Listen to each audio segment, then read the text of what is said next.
Tous les mammifères sur cette planète ont contribué au développement naturel d'un équilibre avec le reste de leur environnement. Mais vous, les humains, vous êtes différents. Depuis des années, on entend qu'il faut prendre soin de notre environnement car l'activité humaine est catastrophique sur l'écosystème terrestre. Mais comment ça se fait que depuis 20 ans qu'on nous rabâche ça sans arrêt, ça ne s'améliore pas? On ne peut pas percevoir le changement climatique avec nos sens. C'est pour ça qu'on réagit peu. En plus, on a aussi tendance à se dire qu'on n'y est pour rien et qu'on n'a rien fait pour ça. En général, on ne bouge que face à un danger immédiat. Puis il y a toujours des moutons pour ne pas y croire. J'entends déjà ces abrutis de climato-sceptiques qui vont me demander mes sources crédibles pour justifier ce que je dis, pour te sortir ensuite que les changements climatiques sont cycliques et ne dépendent pas de l'homme. Mais il faut ouvrir les yeux. Sorte chez toi, bonhomme. Oui, la Terre a toujours subi une succession de périodes glaciaires et interglaciaires à cause des cycles qui l'éloignent du Soleil. Tu veux une médaille? Mais les transitions les plus brutales se faisaient sur 10 000 ans. Il y en a à l'appel. Des sources avec des jolis graphiques qui démontrent clairement l'évidence. Sérieusement, à notre échelle, on le voit le changement. À la mienne, je le vois, et je suis pas si vieux. Dans mon village natal, il n'y a plus de poissons dans les rivières. Et les récoltes de certaines denrées, comme le blé ou l'orge, sont mauvaises. Quand je vais à la mer, je remarque qu'il n'y a plus beaucoup de coraux. Et le peu que je vois sont pâles et mourants. Quand je pars au sport d'hiver, je vois les glaciers des Alpes diminuer. Il neige de moins en moins dans les domaines skiables, qui ont de plus en plus de canons à neige. Chez moi, les pluies sont de plus en plus violentes. Chaque année, les records de température sont battus. Les canicules se succèdent. Et alors, c'est génial! Je rosais sur ma terrasse à Noël, c'est de la balle! Tu veux de la balle? Tiens.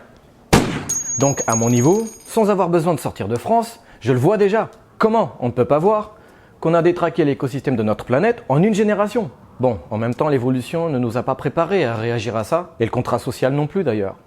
On doit produire, consommer.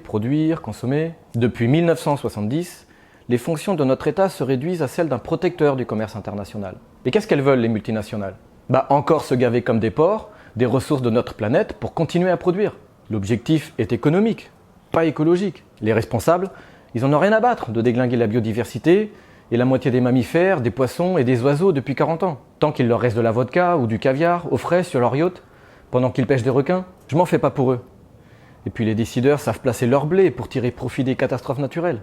Mais à un moment donné, suite aux multiples désastres climatiques qu'on se prend dans la gueule, et dont la fréquence augmente chaque année, on sera bien obligé de se poser la bonne question. Quelle est la priorité pour l'espèce humaine?